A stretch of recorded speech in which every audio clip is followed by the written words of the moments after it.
নমস্কার, astro guidance অনুষ্ঠানে আপনাদের সবাইকে অনেক অনেক স্বাগত জানাচ্ছি। এই জাস্ট একটু আগে আলোচনা করছিলাম যে বিষয় এবং শুধু বিষয় নির্বাচন না, তার সঙ্গে যিনি আমাদের সঙ্গে থাকেন সেই মানুষটির হাত ধরে কত মানুষ আজকে সফলতায় পৌঁছেছে, সফলতার শীর্ষে পৌঁছেছেন এবং তাদের স্বপ্ন পূরণ করতে পেরেছেন। খুব সহজ সরলভাবে জ্যোতিষীয় ব্যাখ্যা তার, এবং তার সঙ্গে সঙ্গে তার অভ্যর্থ প্রতিকার প্রতিবিধান, তার আধ্যাত্মবাদের মাধ্যমে প্রতিকার প্রতিবিধান আজকে মানুষকে কিন্তু সফল করছেন। তো আজকে খুব সুন্দর একটি বিষয়বস্তু নির্বাচন করা হয়েছে যে স্ত্রী যখন লক্ষ্মী, সংসার তখন স্বর্গ। এটা আমরা কেন বলছি তার ব্যাখ্যা একমাত্র ওনার কাছ থেকে আমরা শুনবো, কারণ আমাদের সঙ্গে সরাসরি হটসিটে রয়েছেন বাকসিদ্ধ মাতৃসাধক শ্রীরামকৃষ্ণ। অনেক স্বাগত দাদাকে অনুষ্ঠানে আসার জন্য। নমস্কার, আমার সকল দর্শক বন্ধুদের প্রণাম জানাই এবং আমার আরাধ্য দেবী তারা মাকে প্রণাম জানিয়ে আর আমার জন্মদাত্রী পিতামাতাকে প্রণাম জানিয়ে আর যত বয়োজ্যেষ্ঠ মানুষ আছেন তাদের সকলকে আমার প্রণাম জানিয়ে আজকে শুভ দিনে আমি অনুষ্ঠান শুরু করছি। গতকাল আমি ভেবেছিলাম আজকে লাইভ প্রোগ্রাম অনুষ্ঠানে পৌঁছতে পারবো না, কারণ আমি গতকাল তারাপীঠে বিশাল হোমযজ্ঞে ব্যস্ত ছিলাম, অন্নপূর্ণা পূজা ছিল, প্রচুর মানুষ এখনো রয়েছেন ওখানে। আমি রাত্রি 3টের সময় চলে এসেছি রওনা দিয়ে। তো আজকের বিষয়বস্তু যেটা, যে সত্যি কথা অনেক আমার মানে বিশেষত দেখা অনেক মানে বাড়ির গৃহিণী তাদের হাজবেন্ড অনেক বিরোধিতা করেছে যে কি হবে জ্যোতিষীর কাছে গিয়ে, এরা কি করে প্রবলেম সলভ করবে, তার থেকে বরং ছেলেটাকে মারধর করো, বকাবকি করো, শাসন করো, দেখবে ছেলে মানুষ হয়ে যাবে।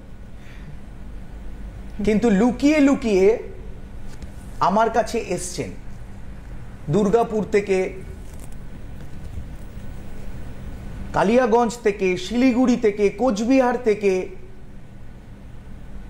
ডায়মন্ড হারবার থেকে, বর্ধমান থেকে, আসানসোল থেকে, বোম্বের পুনে থেকে, তারা লুকিয়ে লুকিয়ে সাহস নিয়ে আমার কাছে এসে হাতজোড় করে বলেছেন, রামকৃষ্ণদা আমি আমার হাজবেন্ডকে না বলে আপনার কাছে এসেছি, আপনি যদি সমস্যার সমাধান না করতে পারেন আমি ছোট হয়ে যাব ওর কাছে।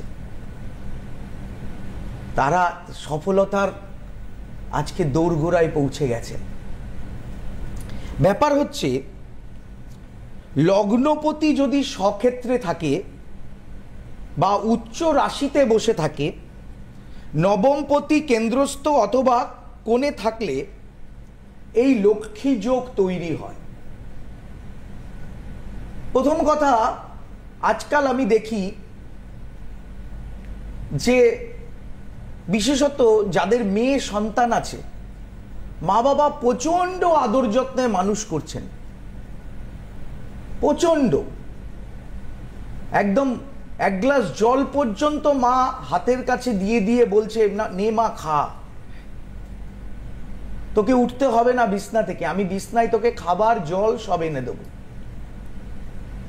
কিন্তু মনে রাখতে হবে এই মেয়েটি কিন্তু মা হবে, এই মেয়েটিরই কিন্তু একটা আলাদা সংসার তৈরি হবে, সেখানে সে হবে সর্বময় কর্ত্রী।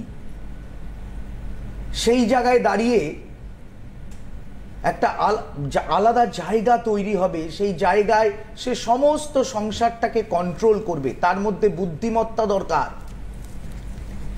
যদি ভরণী নক্ষত্র, রোহিণী নক্ষত্র, আদ্যা, পুষ্যা ও পূর্ব ফাল্গুনী, বিশাখা নক্ষত্রের জাতিকা হয়, বিবাহের সময় বিশেষত শুধু গণ দেখলে চলবে না। অনেকে পেপারে অ্যাড দিয়ে দেন, দেবগণ, রাক্ষসগণ, মাঙ্গলিক যোগ আছে কিনা।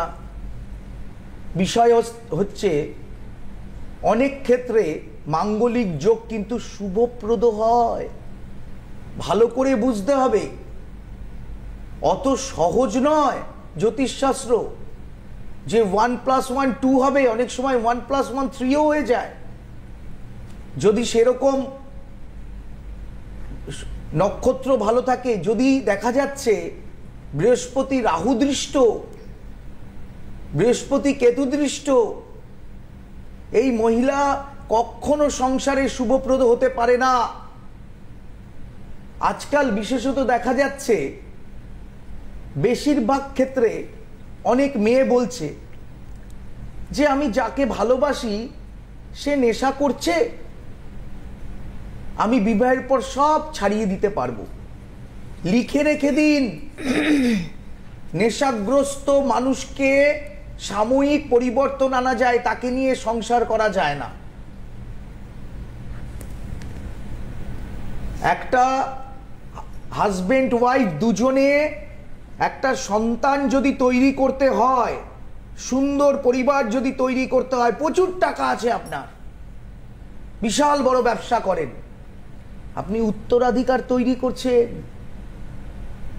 সেখানে দুজনের প্রচন্ড গুরুত্বপূর্ণ গ্রহগত অবস্থান। আপনার মিসেসের বৃহস্পতি রাহু দৃষ্ট, তার সংসারের মন নেই, উড়ো উড়ো ভাব, টাকা আসছে জলের মতো খরচা করে দিচ্ছে, কি করে সে সংসারের লক্ষ্মী হতে পারে? সর্বক্ষণ খালি ঘোরার নেশা, বেড়ানোর নেশা। আমি দেখছি, আমার কাছে আসছে তো, দুঃখ করছে। এবং লাস্টে বাড়ির কর্তা যিনি রোজগেরে, তিনি অর্থের জন্য বিপথে চালিত হচ্ছে, ঘুষ নিতে বাধ্য হচ্ছে। স্ত্রীর চাহিদা পূরণ করতে হবে, নাহলে সংসারে অশান্তি, ঝামেলা, ডিভোর্সের হুমকি, এগুলো আসছে।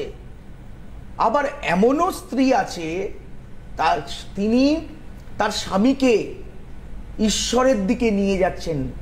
সকালবেলা উঠে বাড়ি ঘর পরিষ্কার করানো, বিছনা পরিষ্কার করানো, গঙ্গা জলে ছেটা দেওয়া, শঙ্খফু দেওয়া, প্রদীপ জ্বালানো, এবং শ্বশুর শাশুড়িকে টেক কেয়ার করা, এগুলো করছে, এগুলোও দেখা যাচ্ছে। সত্যি একটা সংসার, একটা মেয়েই একমাত্র সংসারটা সুখের করতে পারে। তাই তো আজকের অনুষ্ঠান, যে সংসার যখন মানে স্ত্রী যখন লক্ষ্মী, সংসার তখন স্বর্গ, সত্যিই স্বর্গ। একদম। আমরা আসবো, একজন বন্ধু রয়েছেন আমাদের। হ্যালো। হ্যালো, নমস্কার, কে বলছেন? হ্যাঁ আমি অন্বেষা বলছি। কোথা থেকে বলছেন? আমি কলকাতা বাসজনী। কার সম্বন্ধে জানবেন?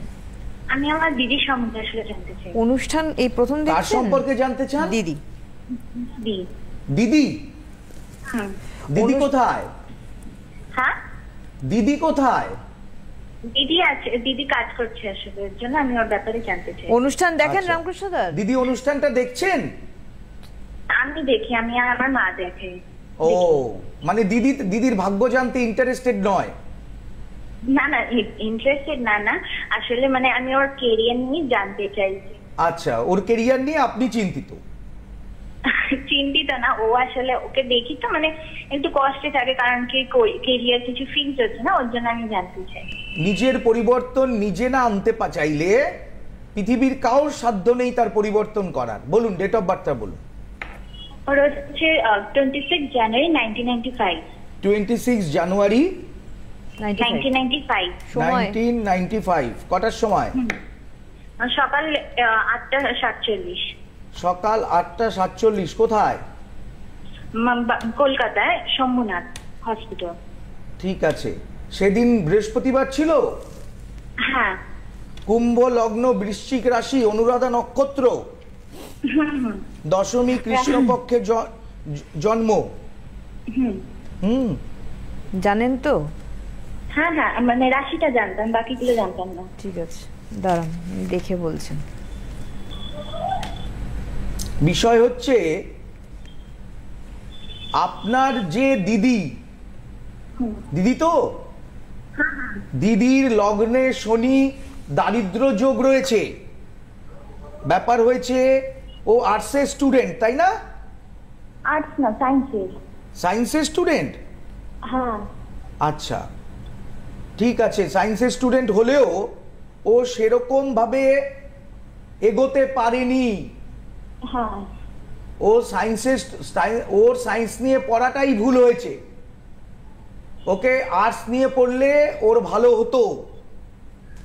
যাই হোক, বর্তমানে ওর সময় কিন্তু বিশেষ ভালো নয়, কোনো কাজকর্ম পাবে না, ওর প্রত্যেক কাজে বাধা, কোনো কাজ হতে গেলে হতে চাইবে না। বুঝতে পেরেছেন? ওর টেকনিক্যাল দিকে, মানে যেটা ওকে কষ্ট করে কসরত করে রোজগার করতে হবে, এরকম কাজকর্ম ওকে করতে হবে। বুদ্ধি দিয়ে, মস্তিষ্ক দিয়ে রোজগার ওর দ্বারা সম্ভব হবে না। আপনি বলুন আপনার দিদি কি করেন? আমার দিদি আসলে জুলজি নিয়ে গ্র্যাজুয়েশন করেছিল, তারপর ফিজিওথেরাপি করেছিল। কি কি কি কি কি কি জুলজি নিয়ে গ্র্যাজুয়েট করেছিল। হ্যাঁ, তারপরে তারপর ফিজিওথেরাপি নিয়ে ও এগিয়েছিল, তো মানে করোনার জন্য না সব বন্ধ হয়ে যায়। জিওলজি নিয়ে পড়েছে এবং ইয়ে কি বলে ফিজিওথেরাপি করছে, মানে কসরত করছে। ফিজিওথেরাপি তো শারীরিক শক্তির প্রয়োজন। এই যে বললেন রামকৃষ্ণ দা, প্রচুর পরিশ্রমের প্রয়োজন। মানে ওর লাইনটা ঘুরে গেল, এত পড়াশোনার দরকার ছিল না ফিজিওথেরাপিস্ট হতে গেলে। যাই হোক, ওর কিছু প্রতিকার বা প্রতিবিধান দরকার, মানে এখান থেকে বেরোতে পারবেন। তারপরে মাঙ্গলিক যোগ আছে প্রচুর, নাকুচু সব কাজ উনি নিজের পছন্দসই করবেন। একটু একটু ছুচিবাইগ্রস্ত হওয়ার সম্ভাবনা থাকবে। হ্যাঁ, তারপরে যোগ্যতা অনুসারে চাহিদা বেশি থাকবে। একটু শেয়ার করতে থাকো না। একে এর মতো যে নিজে তার ভাগ্য পরিবর্তন করতে চায় না, বাড়ির কেউই তার ভাগ্য পরিবর্তন করতে পারে না। যে শুয়ে থাকে তার ভাগ্য শুয়ে থাকে। আমার কথা নয়, এটা স্বামীজির কথা। অনেকে আমাকে বলেন যে রামকৃষ্ণদা, আমি যদি না চাই আপনি আমার কি করবেন? সত্যি কথা, একজন জ্যোতিষী কখনো পারবে না সে যদি না চায়, কিন্তু এটা পারবে তার মস্তিষ্কের মধ্যে তার মানে 5 সেন্সেস কে কন্ট্রোল করিয়ে দিতে পারবে জ্যোতিষী। কালার থেরাপির মাধ্যমে, দ্রব্যের মাধ্যমে তার চিন্তাধারার পরিবর্তন করতে পারবে জ্যোতিষী। তাই তো তার চিন্তা ভাবনার পরিবর্তন আসলে সে যদি জীবনে উন্নতি অবশ্যই সে করতে পারবে। কিন্তু এই কথাটা মনে রাখবেন, ওর চিন্তা ভাবনাগুলো শুধু স্বপ্নের জগতে চলে, বাস্তবের সাথে তার কোনো যোগাযোগটা নেই। তাই এর উন্নতির পক্ষে প্রচুর বাধা, প্রচুর বাধা। আপনি চাইলেও বছর 3 আগে আপনার দিদির উন্নতি করতে পারবেন না। ভালো জ্যোতিষীর পরামর্শ নিন, এখনো সময় আছে। ধন্যবাদ, অনেক ধন্যবাদ। আমি আপনাদের একটু বলে রাখি, ওনার চেম্বার কিন্তু পরপর রয়েছে এই মাসে, এপ্রিল মাসে 8 তারিখ, 8 এপ্রিল মেদিনীপুর ওনার চেম্বার রয়েছে, 9 এপ্রিল রয়েছে আসানসোল, 10 এপ্রিল রয়েছে Durgapur chamber, 11 April Bardhaman chamber রয়েছে এবং 14 এপ্রিল আগরতলা, 16 এপ্রিল কিন্তু শিলচর চেম্বার রয়েছে ওনার। এছাড়া 21 এপ্রিল মুম্বাই, 23 এপ্রিল রয়েছে পুনেতে। বাইরের চেম্বারের জন্য কিন্তু উনি আসছেন, যোগাযোগ করুন আপনারা। একটা ছোট্ট ঘোষণা বলে দিই, মেদিনীপুরে অনেক দরিদ্র ব্যক্তি যারা এত টাকা ফিস দিয়ে দেখাতে পারছিলেন না, তারা আমার সঙ্গে যোগাযোগ করবেন এবং আমি যদি বুঝি তার সত্যি আমাকে প্রয়োজন আছে এবং তার বড় হওয়ার ইচ্ছে আছে, আমি তাহলে তাকে সহযোগিতা করব। মেদিনীপুরের ডেটটা আছে মনে হয় 8 তারিখ নাকি? মেদিনীপুর 8 তারিখ মনে হয় ডেট আছে। মেদিনীপুর 8 তারিখ। হ্যাঁ, তাহলে যোগাযোগটা করে দেবেন।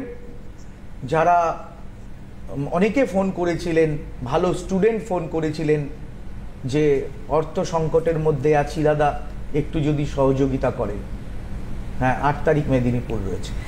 হ্যালো। হ্যাঁ, হ্যালো। হ্যাঁ, কে বলছেন? কার সম্বন্ধে জানবেন? হ্যাঁ, নমস্কার ম্যাডাম, আমি দুর্গাপুর থেকে বলছি। আমার নাম সিদ্ধার্থ পাল। দুর্গাপুর থেকে? হ্যাঁ, বলুন। আপনার সম্বন্ধে জানবেন? হ্যাঁ, আমি আমার সম্বন্ধে জানতে চাই। অনুষ্ঠান দেখেন? হ্যাঁ, অনুষ্ঠান দেখি। আজকে মাতারা সৌভাগ্য হয়েছে, আজকে লাইনটা পেলাম। জয় মাতা। জয় মাতা, জয় মাতা। কালকেই মায়ের পুজো করে এসেছি তারাপীঠ থেকে। হ্যাঁ, আপনি কোথা থেকে বলছেন বললেন? আমি দুর্গাপুর থেকে বলছি। আচ্ছা, হ্যাঁ, ডেট অফ বলুন। বার্থ? Date of birth 13/7/2003। 13/7/2023। কটার সময়? 2003। 2003। হ্যাঁ। ও, এটা আপনার তো। 8:30 PM বিকাল। 13/7/2003। 13/2003। হ্যাঁ। সময় কি? কটা বললেন টাইম? 5:38 বিকেল। বিকেল PM। বিকেল 5:38। আচ্ছা, কোথায়? দুর্গাপুর। দুর্গাপুর। আচ্ছা, সেদিন রবিবার ছিল তো? হ্যাঁ, রবিবার ছিল। ধনু লগ্ন, ধনু রাশি জানা আছে? হ্যাঁ, জানি। আচ্ছা, গণ হচ্ছে নরগণ। হ্যাঁ। আচ্ছা, বিষয় হচ্ছে আপনি তো যেটা হরোস্কোপে দেখা যাচ্ছে, আচ্ছা আপনি সায়েন্সের স্টুডেন্ট না? আমি এখন বর্তমানে ডিপ্লোমা সিভিল ইঞ্জিনিয়ারিং। না না, আপনি কি সায়েন্সের স্টুডেন্ট ছিলেন সেটাই জিজ্ঞাসা করছি। না, কমার্সের। কমার্সের স্টুডেন্ট ছিলেন, কিন্তু পরবর্তীকালে আপনি সায়েন্সের দিকে ঢুকে যাচ্ছেন। হ্যাঁ হ্যাঁ। ডিপ্লোমা করছেন, তাই তো? হ্যাঁ হ্যাঁ। আচ্ছা, ভুল রাস্তায় গেছিলেন, অবশ্য এখন ট্র্যাকটা চেঞ্জ করেছেন, ঠিক আছে, কিন্তু লগ্নে চন্দ্র, মানসিক চঞ্চলতা, অস্থিরতা প্রচুর আপনার। হ্যাঁ হ্যাঁ। এখন কিছু হবে না, এখন কিছু হবে না। প্রতিকার কিছু করেছেন? ফিজিক্যাল চাকরি বুঝলাম। চাকরি কবে হবে মূলত এই নিয়ে প্রশ্ন তো আপনার? হ্যাঁ হ্যাঁ। এখন চাকরির যোগ নেই, এখনো 10 মাস ওয়েট করুন।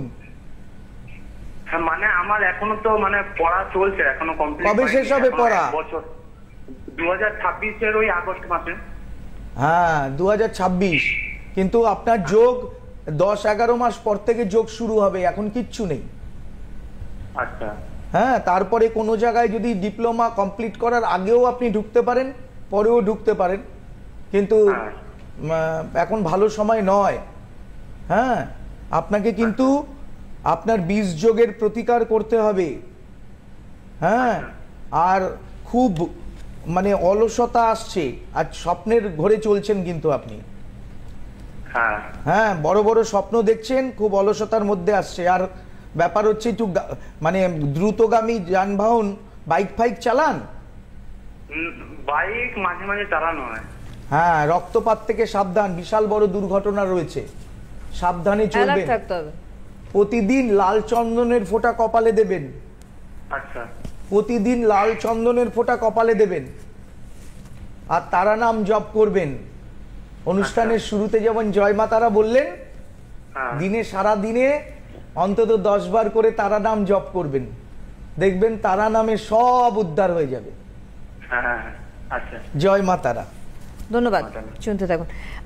আজকে যে আমাদের টপিক রয়েছে সেটা খুব ইম্পর্ট্যান্ট, এবং আমার মনে হয় ওপারে যারা রয়েছেন তারা ভাবছেন যে জ্যোতিষীয় জায়গার থেকে আমরা কি সুন্দরভাবে এই জিনিসগুলো কভার আপ করতে পারি। যে আপনি বললেন না, ইচ্ছা শক্তি একজন মহিলার মধ্যেও কিন্তু থাকা বাঞ্ছনীয়।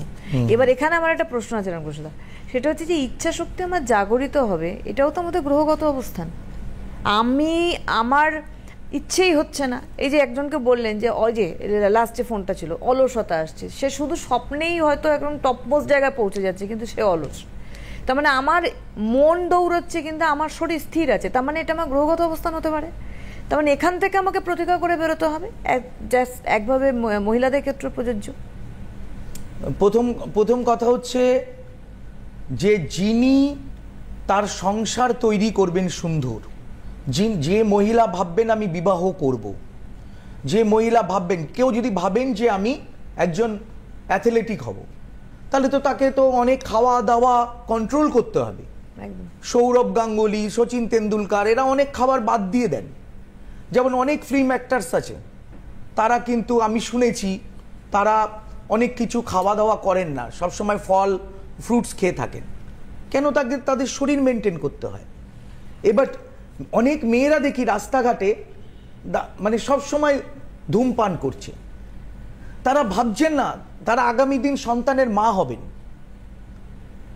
তাদের শরীরেই কিন্তু একটা নতুন প্রজন্মের জন্ম হবে, তাহলে তাদের শরীরটাকে তো ঠিক রাখতে হবে। আজকে আমার একটা যদি বিকলাঙ্গ সন্তান হয়, তাহলে সেই সন্তানটা নিয়ে আমি একটা পরিবারটাকে সুখের কিভাবে করব? সেই বাচ্চাটাকে দেখব, না শ্বশুর শাশুড়িকে দেখব, না আমার হাজবেন্ডকে দেখব? আমি গোড়ায় প্রবলেমটা কোথায় করছি? ডিপ্রেশন কেন এত ডিপ্রেশন? কারণ চাহিদা বেড়ে যাচ্ছে, আমাকে এটা পেতে হবে, আমার এটা চাই, আমার চাহিদাটাকে কন্ট্রোল করতে হবে, আমার পঞ্চ ইন্দ্রিয় 5 সেন্সেসটাকে জাগ্রত করতে হবে। আমি কি পেতে পারি, আমি কোন জায়গায় দাঁড়িয়ে আছি। আমি যদি কুয়োর ব্যাঙ হয়ে সমুদ্রের চিন্তা করি তাহলে তো হবে না। যদি সেরকম ক্লিক করে পরবর্তীকালে ভাবা যাবে। স্ট্যাটাস শুধু বাড়ালে হবে না, তার যোগ্যতাও বাড়াতে হবে তার সাথে সাথে। এই জায়গাগুলোর জন্য সঠিক চিন্তা ভাবনার প্রয়োজন। আপনি ওই অন্বেষার দিদির ক্ষেত্রে একটা কথা বললেন শেষে ফোনটা ছাড়ার সময়, যে কেউ যদি নিজে ইচ্ছা না করে তার ভাগ্য পরিবর্তন করা কেউ পারবে না করতে। না, কেউ পারবে না তার ভাগ্য এটা একদম মানে চরম বাস্তব। রামকৃষ্ণদেব সবসময় বাস্তব কথা বলেন। রামকৃষ্ণদেব ওখানে বসে বলতে পারতেন কিন্তু যে এখুনি আসুন, আমি আপনার ভাগ্য পরিবর্তন করে দেবো। সবার আগে ফোনটা নিয়েই রামকৃষ্ণদেব বলেছে যে আমার জানার দরকার, আমি জানবো, আমি যতই ব্যস্ত থাকি না কেন। এইটা কিন্তু ওনাকে ইন্টারাপ্ট করেনি, এটা একদম বাস্তব বিষয়। আমার দিদির কি হবে, আমার ছেলের কি আপনি হবে? দায়িত্বশীল, ঠিক আছে, কিন্তু আপনার দিদিকে বেশি দায়িত্বশীল হওয়া উচিত। কারণ এই জায়গাটা আমাদের গ্রহগত অবস্থান থেকেও হয়। রামকৃষ্ণ আজকে যে যোগগুলোর কথা বলি আমরা, যেমন কালকে অন্নপূর্ণা পূজা গেছে, আপনি তারাপীঠে হোমযজ্ঞ করেছেন, এবং সেই জায়গায় দাঁড়িয়ে আমরা জানি যে কোনো মুহূর্ত এবং সেই বিশেষ দিন বিশেষ ক্ষণকে আপনি কাজে লাগান, এবং সেইখানে দাঁড়িয়ে আপনার অভ্যর্থ প্রতিক্রিয়া প্রতিবেদন আজকে অভ্যর্থভাবে কাজ করছে। দেখুন, আমাদের ভারতবর্ষই হচ্ছে এমন একটা তীর্থস্থান, এখানে আজ থেকে 5,500-6,000 বছর আগে জ্যোতিষশাস্ত্রের আবিষ্কার হয়েছে। এটা এমন একটা সাবজেক্ট, আপনি ভাবুন, এই সাবজেক্ট ছাড়া কোনো সাবজেক্ট নেই আপনার এক দিনের মানে ভবিষ্যতের একটা ইঙ্গিত দিতে পারে। আপনি ভাবুন, একটা হরোস্কোপ দেখে একটা লোকের আইকিউটা বলে দেওয়া যায়, একটা আইকিউর ধারণা দিয়ে দেওয়া যায়। এত সুন্দর একটা সাবজেক্ট, এর হেল্প আমরা কেন নেব না? আমি যদি নিজে জেনে যেতে পারি যে আমার রাস্তায় কোথায় কোথায় গর্ত আছে, আমার গাড়ি চালাতে সুবিধা হবে, আমি সেইভাবে আমি চলবো, বা সেই রাস্তা দরকার হলে আমি অ্যাভয়েড করব। এই জায়গাগুলো বোঝার প্রয়োজন। প্রত্যেকে যদি নিজের ভালো করতে চান তবে নিজেকে জ্যোতিষের সঙ্গে যোগাযোগ করতে হবে, এবং নিজের জ্যোতিষ চেনা একজন এমন জ্যোতিষকে নিতে হবে যে জ্যোতিষ পরামর্শ দিয়ে তার ফোনটা সুইচ অফ করে দিল, সেরকম জ্যোতিষ হবে না। আমি মনে করি একজন অ্যাস্ট্রোলজার, তিনি একজন ফ্রেন্ড, ফিলোসফার এবং গাইড, সুখে দুঃখে 24 ঘন্টা সব সময় বুদ্ধি দেওয়ার জন্য রেডি হয়ে থাকবে। রামকৃষ্ণদাকে কিন্তু আপনারা সবসময় এই যে ফ্রেন্ড ফিলোসফার গাইডের কথা বললেন না রামকৃষ্ণদা, উনি নিজে স্বয়ং কিন্তু তার কারণ রামকৃষ্ণদা নিজে ফোন ধরেন। সব থেকে বড় বিষয় যেটা এত ব্যস্ততার মধ্যে আমি 2 মিনিট হলেও কথা বলি, একদম আমি 2 মিনিট হলেও কথা বলি, একদমই তাই। আজকের হাতে সময় নেই। 8 তারিখ 8 এপ্রিল মেদিনীপুর দেখা হচ্ছে রামকৃষ্ণদার সঙ্গে, আরো পরপর চেম্বার্স গেছে। অনেক ধন্যবাদ জানাবো দাদাকে, আবারও ধন্যবাদ আপনাদের জানাই। নমস্কার।